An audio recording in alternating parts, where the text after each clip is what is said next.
5월 17일 함께 나눌 하나님 말씀은 출애굽기 18장 1절로부터 12절 말씀입니다. 구원의 은혜를 나누는 기쁨. 본문 읽기. 모세의 장인이며 미디안 제사장인 이드로가 하나님이 모세에게와 자기 백성 이스라엘에게 하신 일, 곧 여호와께서 이스라엘을 애굽에서 인도하여 내신 모든 일을 들으니라. 모세의 장인 이드로가 모세가 돌려보냈던 그의 아내 십보라와 그의 두 아들을 데리고 왔으니 그 하나의 이름은 게르솜이라. 이는 모세가 이르기를 내가 이방에서 나그네가 되었다 하미요. 하나의 이름은 엘리에셀이라. 이는 내 아버지의 하나님이 나를 도우사 바로의 칼에서 구원하셨다 함이더라. 모세의 장인 이드로가 모세의 아들들과 그의 아내와 더불어 광야에 들어와 모세에게 이르니 곧 모세가 하나님의 산 진친 곳이라. 그가 모세에게 말을 전하되 내 장인 나 이드로가 내 아내와 그와 함께 한 그의 두 아들과 더불어 내게 왔노라. 모세가 나가서 그의 장인을 맞아 절하고 그에게 입 맞추고 그들이 서로 문안하고 함께 장막에 들어가서 모세가 여호와께서 이스라엘을 위하여 바로와 애굽 사람에게 행하신 모든 일과 길에서 그들이 당한 모든 고난과 여호와께서 그들을 구원하신 일을 다 장인에게 말하매 이드로가 여호와께서 이스라엘에게 큰 은혜를 베푸사 애굽 사람의 손에서 구원하심을 기뻐하여 이드로가 이르되 여호와를 찬송하리로다. 너희를 애굽 사람의 손에서와 바로의 손에서 건져내시고 백성을 애굽 사람의 손 아래에서 건지셨도다. 이제 내가 알았도다. 여호와는 모든 신보다 크심으로 이스라엘에게 교만하게 행하는 그들을 이기셨도다 하고 모세의 장인 이드로가 번제물과 희생제물들을 하나님께 가져오매 아론과 이스라엘 모든 장로가 와서 모세의 장인과 함께 하나님 앞에서 떡을 먹으니라. 전체 구조와 본문 관찰하기. 먼저 전체 구조를 살펴보겠습니다.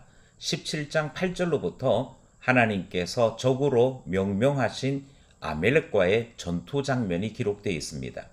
이 아멜렉과의 전투는 이스라엘이 하나님의 산에 도착하는 것이나 하나님의 나라로서 완성되는 것을 싫어하여 이스라엘을 공격한 것이지요. 그러니까 이방 족속인 아말렉이 이때로부터 이스라엘과 원수지간이 되는 것이 기록되었습니다. 이것이 어제 본문인 17장 후반부의 이야기라고 한다면 오늘 본문인 18장 전반부는 전혀 반대의 상황을 우리에게 말씀하고 있지요. 아말렉과 같이 겐 족속도 이스라엘에게는 이방 족속입니다. 하지만 이드루가 속해 있는 겐 족속은 이스라엘의 형제가 되고 매우 우호적인 관계를 유지하면서 하나님 앞에 함께 식사를 하는 형제의 나라가 되기도 합니다. 이방 족속이지만 전혀 다른 이야기가 등장하고 있는 오늘 본문을 관찰하겠습니다. 첫 번째로 관찰하기 원하는 것은 이드로가 모세에게 이르니라는 말씀입니다. 이 말씀은 5절에 등장하지요. 겐 족속에 속해 있는 이드로가 모세에게 이르렀다 하는 말씀이 등장을 합니다. 그런데 똑같은 표현이 사실은 앞부분에도 있었습니다. 17장 8절에 보면 아말렉 족속이 이르렀다 하는 말씀이 등장합니다.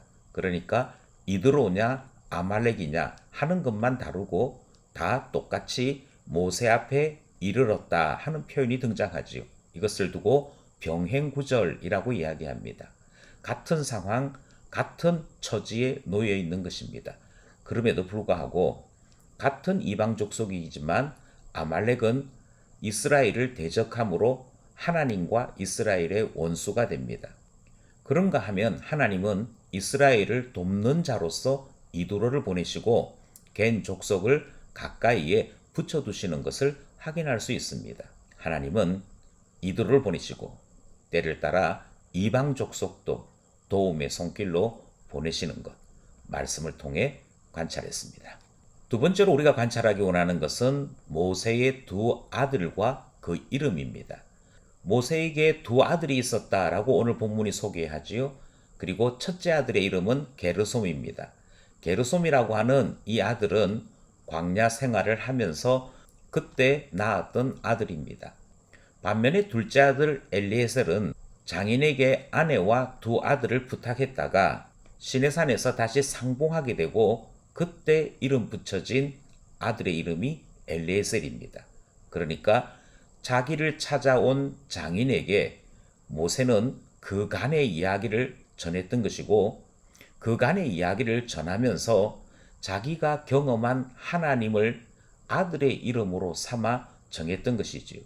그리고 그 둘째 아들의 이름이 엘레셀인데 이 말의 뜻은 내 아버지 하나님이 나를 도우사 바로의 칼에서 구원하셨다라고 하는 뜻이 담겨져 있습니다. 그리고 이 이야기는 아들의 이름인 동시에 모세의 신앙 고백이요 이스라엘의 역사 이야기였던 것이죠.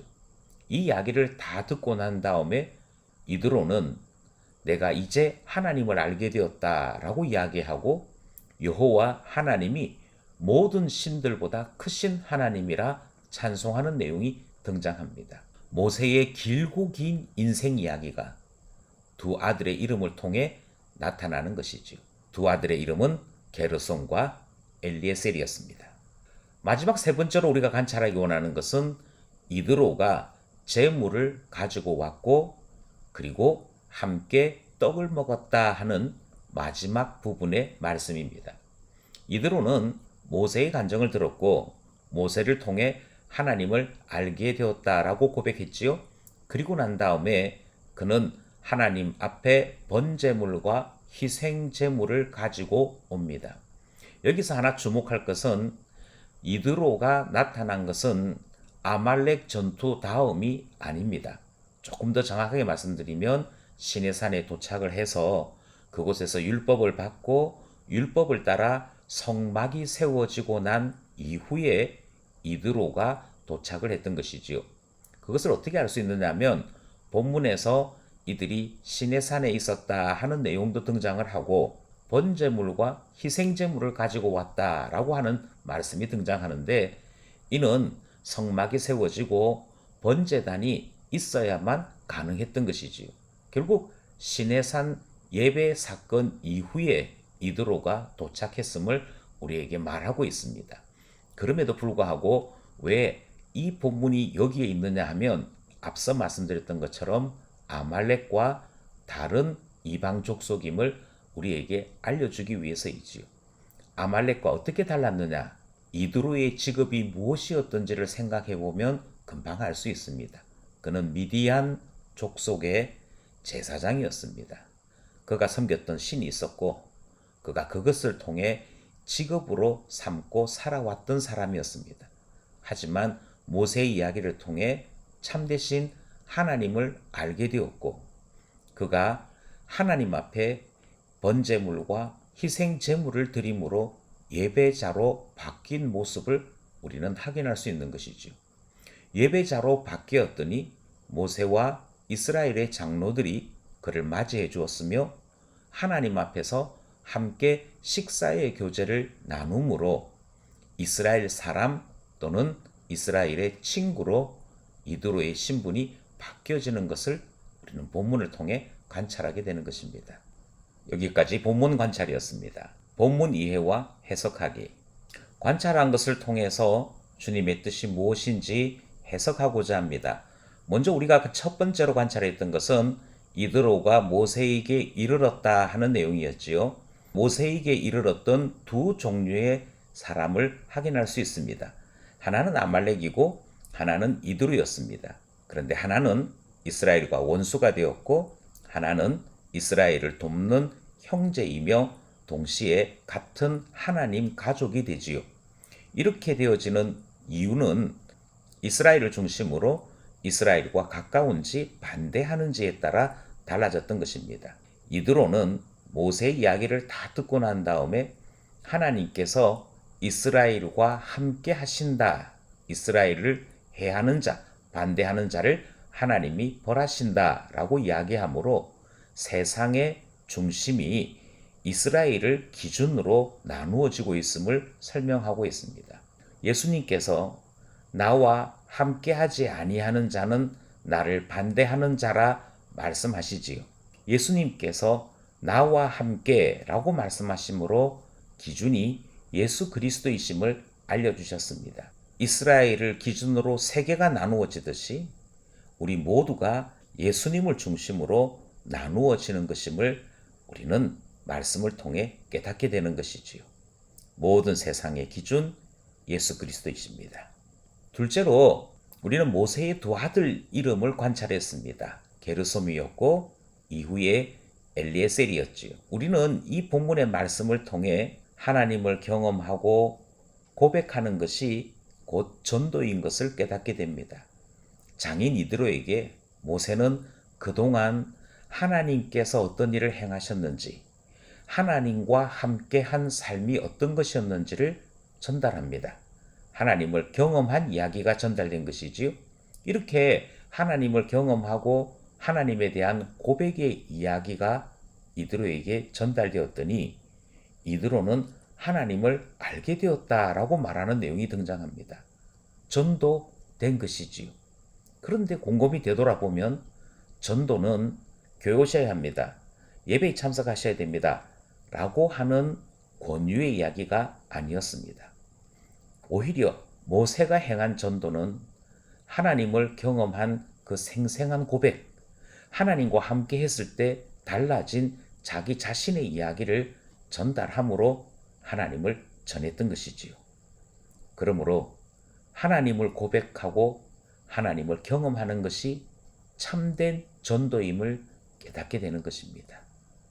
내가 하나님을 만났으면 전도하게 된다는 사실, 우리는 본문을 통해 깨닫게 됩니다.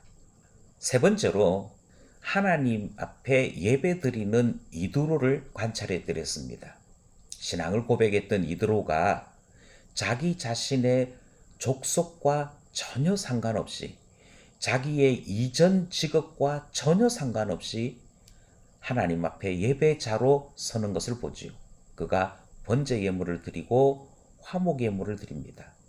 그리고 뿐만 아니라 하나님의 사람들과 함께 식사를 함으로 하나님 가족이 되는 내용이 오늘 본문에 소개되고 있는 것입니다. 이처럼 구원은 영원한 하늘 잔치를 함께 하는 것이 구원이라 배우게 되는 것이지요.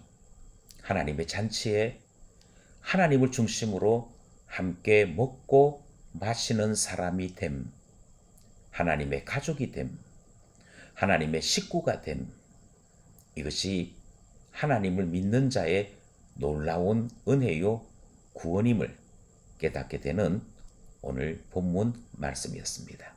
말씀 따라 살아가기, 함께 관찰하고 해석했던 것들을 중심으로 어떻게 살아가야 할지 다시 한번 생각해 보고자 합니다. 예수님과 함께 모이면 신자이지요. 그러나 예수님에게서 떨어지면 불신자인 것을 알게 되었습니다. 기준이 예수님입니다. 그리고 예수 안에 있으면 하나님의 사람, 하나님의 사랑을 받는 자인 것도 확인하게 되었습니다. 우리 자신이 하나님 앞에 결심도 하고 기도하기는 언제나 주 안에 있는 하나님 사람 되게 해주십시오. 주님 앞에 이 마음을 드리게 되는 것이지요. 둘째로 살아계신 하나님을 경험하고 그 경험을 고백했더니 전도가 되었습니다. 나는 신앙 고백한 것인데 전도가 되는 것을 모세를 통해 배웠던 것이지요. 우리도 신앙 생활을 통해 하나님을 고백함으로 참된 신앙인, 참된 전도자 되기를 원하는 것이지요. 마지막으로 우리는 이드로가 하나님 앞에서 함께 떡을 먹었다 하는 말씀을 통해 우리에게도 동일한 은혜가 있었음을 생각합니다. 예수님께서 자기 자신을 주심을 성찬을 통해 가르쳤습니다. 피와 살을 주신 것을 우리는 포도주와 빵을 통해 함께 먹음으로 배우게 된 것이지요. 이렇게 주신 이 식사의 자리는 그때의 그 식사로 끝나는 것이 아니라 구원받은 자들이 하나님 앞에서 함께 식사하게 될 것을 가르쳐 주심으로 우리의 소망, 우리 구원의 완성이 우리 앞에 나타날 것임을 알려주셨습니다. 구원받은 자는 하나님의 가족이 됩니다. 주와 함께 먹고 마시는 그 날을 소원하며 오늘도 신앙인으로 살아가게 되는 것이지요. 오늘도 말씀과 기도로 주의 가족 되는 우리 모두가 되기를 간절히 소원합니다.